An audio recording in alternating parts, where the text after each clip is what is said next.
aspecto de neuropatía periférica, enfermedad arterial periférica que puede no estar presente, infección, úlcera, ¿de acuerdo? Y una esquemelitis, gangrena o amputación. Cualquiera del espectro de estas alteraciones se considera una enfermedad del pie en una persona con diabetes. ¿De acuerdo? Es un problema grande de salud pública porque genera bastante costo para el paciente, familias, sistemas de salud.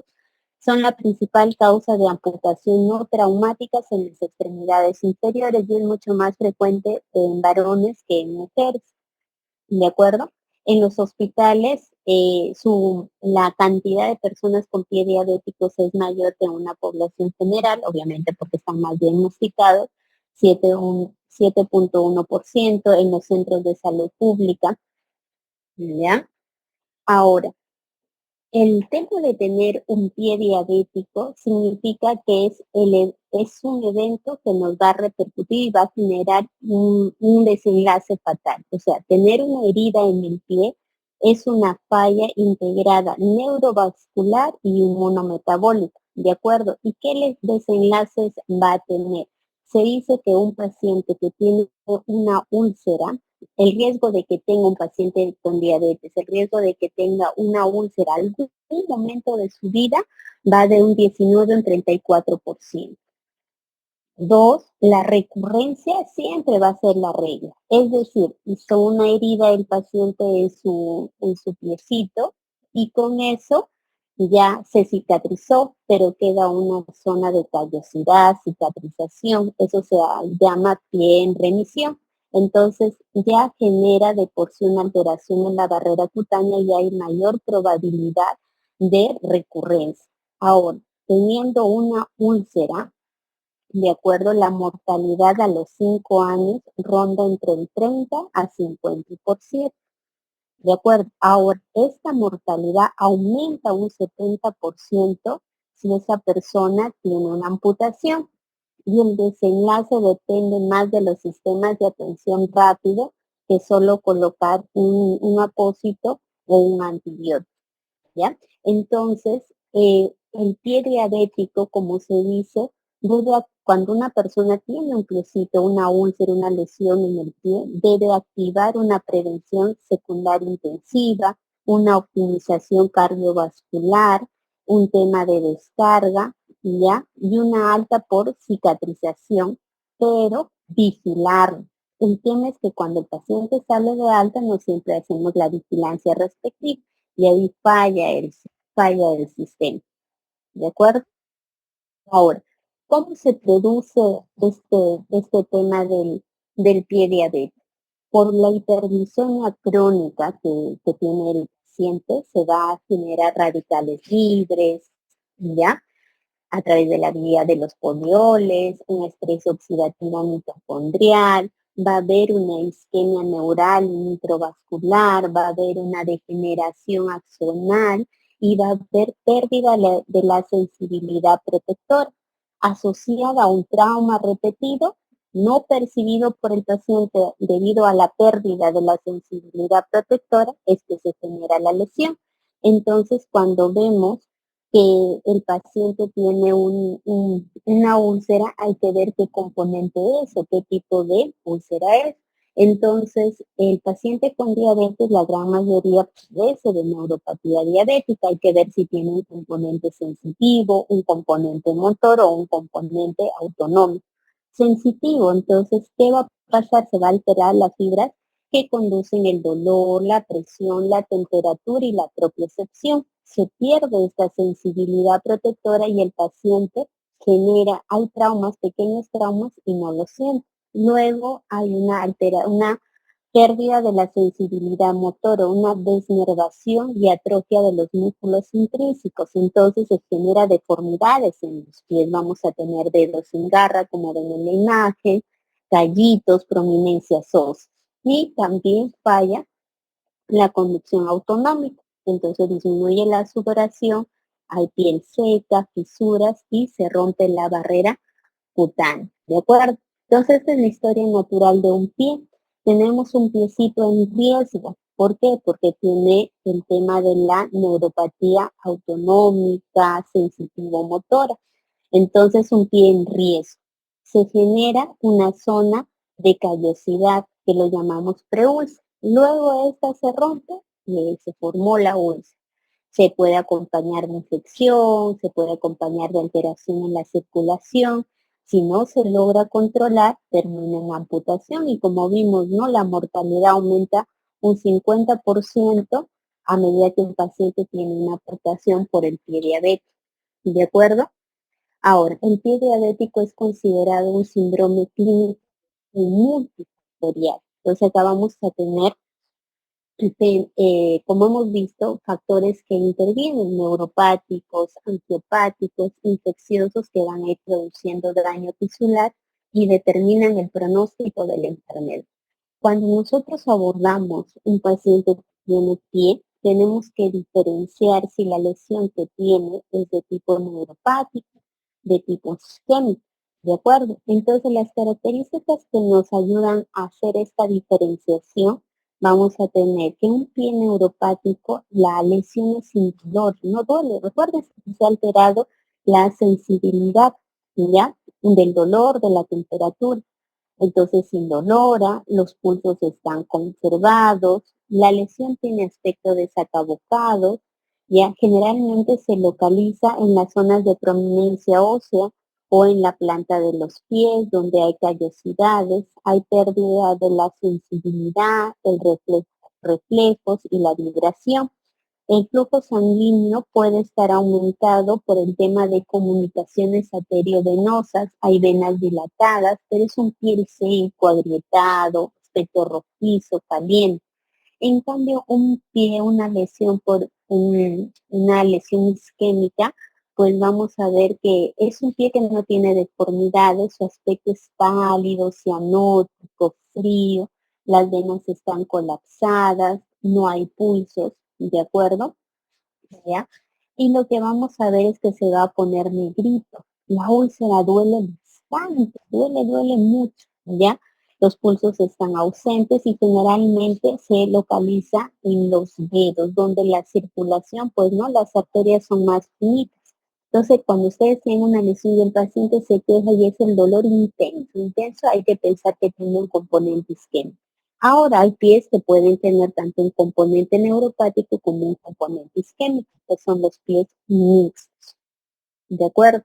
La clasificación que usamos con más frecuencia es la clasificación de Gordon para poder clasificar y hablar todos casi al mismo tiempo.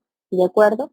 Grado cero, hablamos de un pie en riesgo, como pueden ver, no hay una úlcera abierta, pero pues el riesgo, ¿qué quiere decir?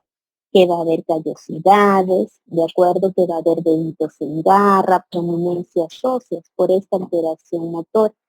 2, grado 1 es una úlcera superficial, de acuerdo, que coge tejidos blandos, dermis, no dermis.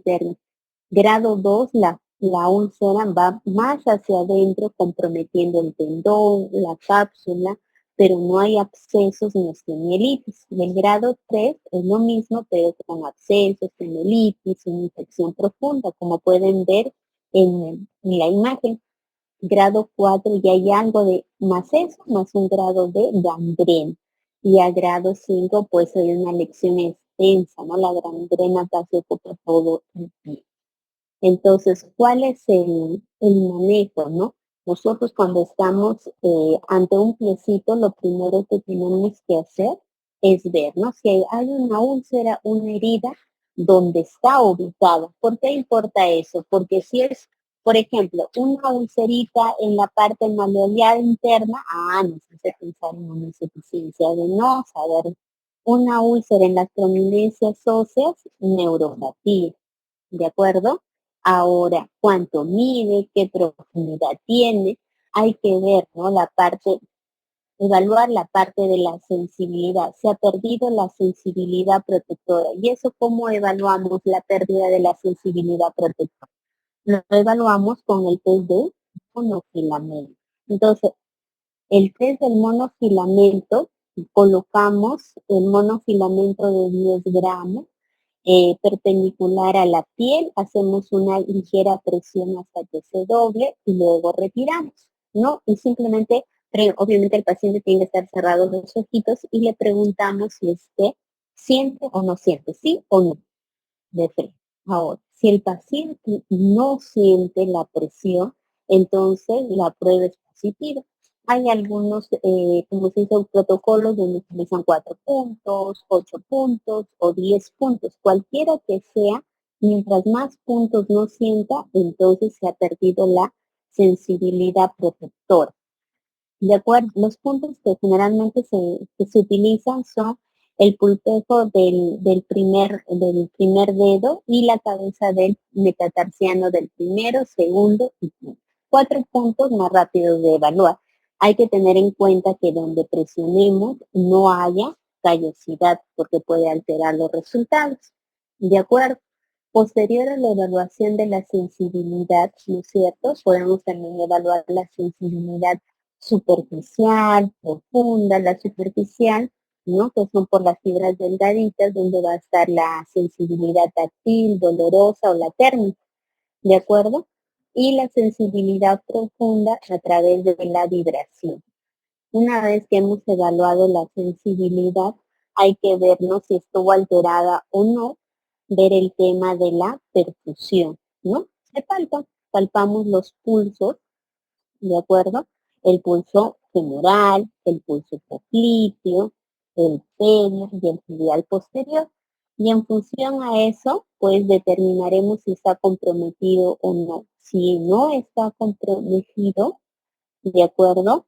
Entonces, genial, estamos ante un pie neuropático, pero si está comprometido tendríamos que pedir una ecografía Doppler arterial y en función a esa ecografía, si es que es mucho el compromiso, todo el vaso está cerradito, es decir, hay ondas monofásicas, ausencia de pulso, pues tendremos que intervenir de la mano de cirugía cardiovascular, ¿de acuerdo?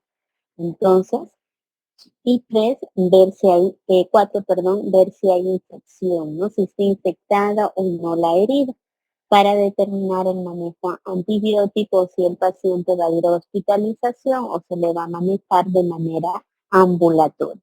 Entonces, el manejo, la conducta del piecito va a determinarse por 6 pilares. Lo primero, si es un pie sobre todo neuropático, hay que reducir la presión mecánica. ¿De acuerdo? Entonces, sobre todo en las úlceras que se dan en la planta del pie. Entonces, esa es una forma de hacer descarga. ¿Qué vamos a hacer? Reposo y que el paciente cuando pise, esa zona no esté en contacto con el zapato. ¿De acuerdo? Se puede poner una dona o incluso hay botitas que justo tienen un huequito para la úlcera. ¿Ya? 2, hay que desbridar, retirar el callo, el tejido necrótico cuando sea apropiado, ¿de acuerdo? Y solamente limpiar y secar, nada de echar sustancias, alcohol, ¿ya? Solo se limpia y se seca la herida, ¿de acuerdo?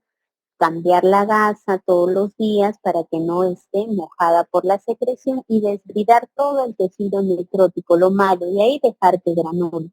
El control de la infección, solo si hay infección, ya, se tiene que dar antibióticos, ¿de acuerdo? Si es una infección grave, hay comorbilidades, pues se hospitalizará al paciente y se dará tratamiento endovenoso.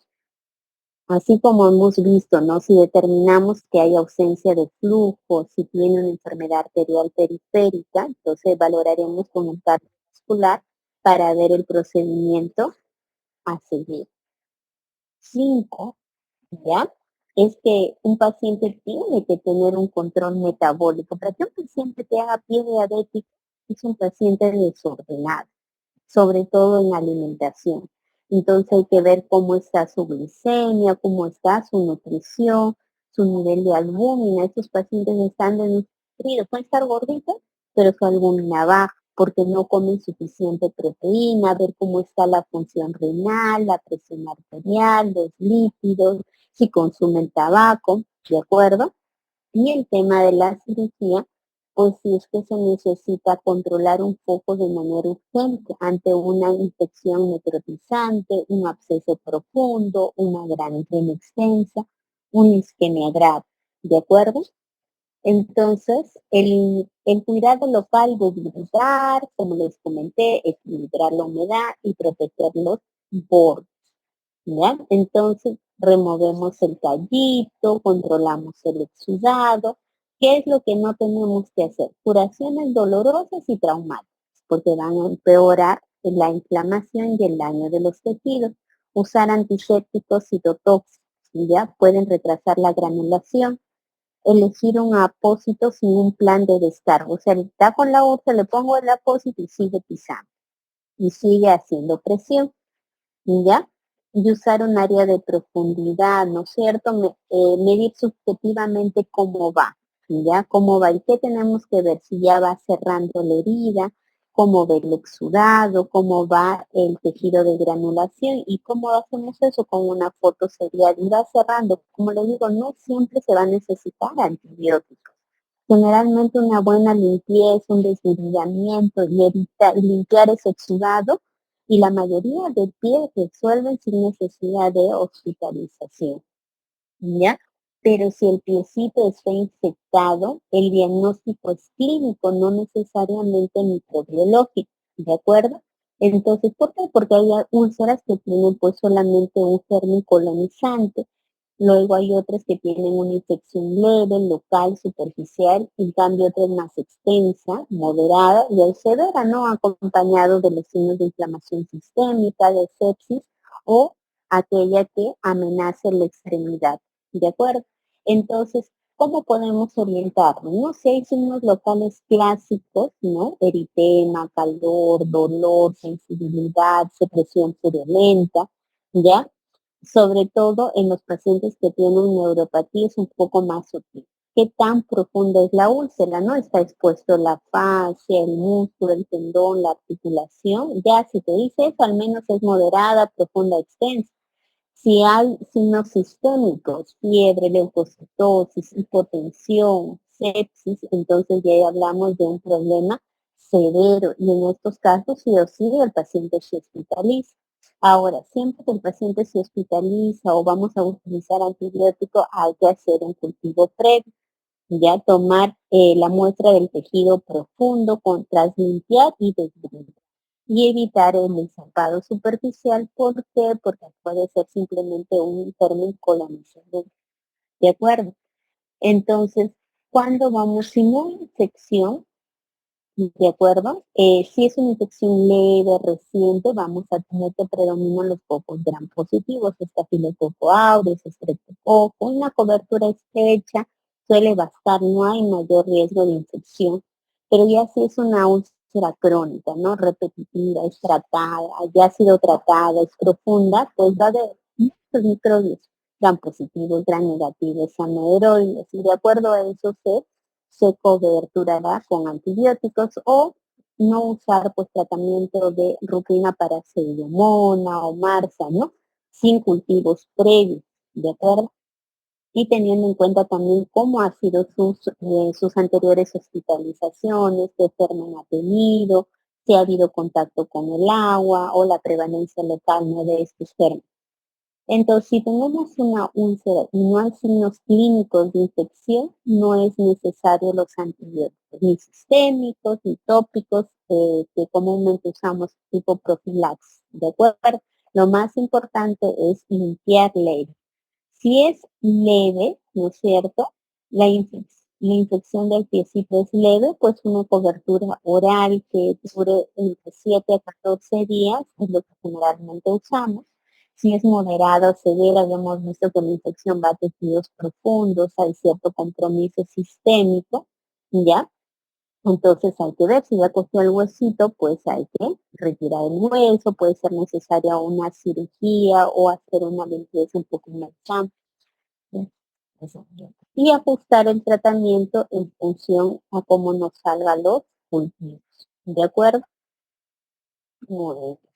Los antibióticos tienen que ser guiados, ¿no es cierto?, por el foco, la gravedad, no tratar el sino la infección. ¿ya? Si la úlcera no está infectada, no hay problema. Si hay una infección leve, vimos 1 a 2 semanas. Si es una infección moderada o severa a tejidos blandos, ¿ya? Entonces se puede dar intravenoso si es severa y vamos escalando. Ah, ese es de Julio. ¿Ya? Disculpe. Si ya, bueno, hay osteomielitis, pues sí va a ser no necesario un tratamiento más crónico, más duradero de 6 semanas. Si el seguimiento mínimo es 6 meses tras terminar, ¿no? El tema de la osteomielitis para ver si hablamos de remisión. ¿De acuerdo? Muy bien. Luego, si hay un componente ya vascular, ¿ya? Si hay un componente vascular, hay que determinar, ¿no? Cómo vamos a aperturar ese vasito, cómo lo vamos a abrir. Entonces hay factores que nos pueden ayudar para optar por un tratamiento endovascular o en bypass. Entonces, el riesgo quirúrgico, ¿no? Si es un paciente frágil, con alto riesgo anestésico, una expectativa de vida limitada, pues vamos a ir por el tratamiento endovascular, ya que el bypass será mejor en un paciente funcional, con una expectativa de vida razonable. La anatomía, ¿no? Si vamos por el endovascular, si las lesiones son focales, hay un acceso favorable, hay necesidad de una intervención rápida. En cambio, el bypass ya son oclusiones largas, la enfermedad es compleja. De acuerdo, infección. Si vamos por bypass, si hay una infección que avanzada, ¿ya? Y que necesitamos pues no tener las arterias funcionantes mucho más tiempo. Y dependiendo dónde estemos trabajando, ¿no? Si tenemos el lugar donde estamos, tenemos una, sí, tenemos una experiencia endovascular y un seguimiento disponible. ¿De acuerdo? Y ahora el control metabólico que habíamos hablado es importante, ¿no? Hay que evitar que el paciente esté en hiperglicemia sostenida, hay que mejorar si hay infección, tratar, ver que la nutrición esté adecuada, valorar la cantidad de proteínas que tiene que ingerir, cómo está su peso, cómo está su albúmina, su vitamina D, y ver el aspecto cardiorrenal, ¿no? No solamente una hemoglobina glicosilada aislada, porque ya sabemos que la enfermedad renal, falla cardíaca, el tabaquismo, la enfermedad plaquetaria pueden alterar el tema de la mortalidad y la cicatrización. Si está hospitalizado el paciente, pues de hecho vamos a preferir el tratamiento con insulina, ¿ya? Ahora, si está con inhibidores de ISGLT2 y el paciente está hospitalizado, solo si tiene problema cardíaco, renal, continuará, pero si va a irse a una cirugía o está en ayuno o el paciente está muy infectado, está en sepsis, pues no, se suspende el medicamento, ¿de acuerdo? Si hay insuficiencia arterial o periférica, daremos estatinas y hay que trabajar mucho que no esté fumando el paciente. Los análogos de GLP-1 son importantes porque van a mejorar el peso, los problemas cardiometabólicos, pero pues dependiendo, ¿no? La hospitalización, si el paciente está séptico, tiene riesgos, tiene ayunos prolongados, pues se puede suspender temporalmente y ya cuando salga de alta, reiniciar. Entonces, como recomendaciones, tenemos que evaluar el pie una vez al año, no siempre lo hacemos en consulta por la premura del tiempo. Se mide el pie, se desea deformidades, el test de monofilamento, temperatura para evaluar la sensibilidad superficial y profunda, una evaluación vascular y viendo los pulsos, cómo están y el llenado venoso. Y educar al paciente, ¿no? Que es lo más importante, ver que su control de glucosa esté adecuado, un examen del tricito diario, un lavado y secado, no usar agentes irritantes, tenerlos hidratados, el calzado que no termine en punta, que no sea ajustado, que no camine descalzo, que camine diariamente, ¿de acuerdo? Y que si hay una lesión, pues acudir, ¿no? Como hemos visto, es el inicio de algo más grande cuando tenemos un pie diabético. ¿De acuerdo? Muy bien, chicos. Gracias. ¿Alguna duda?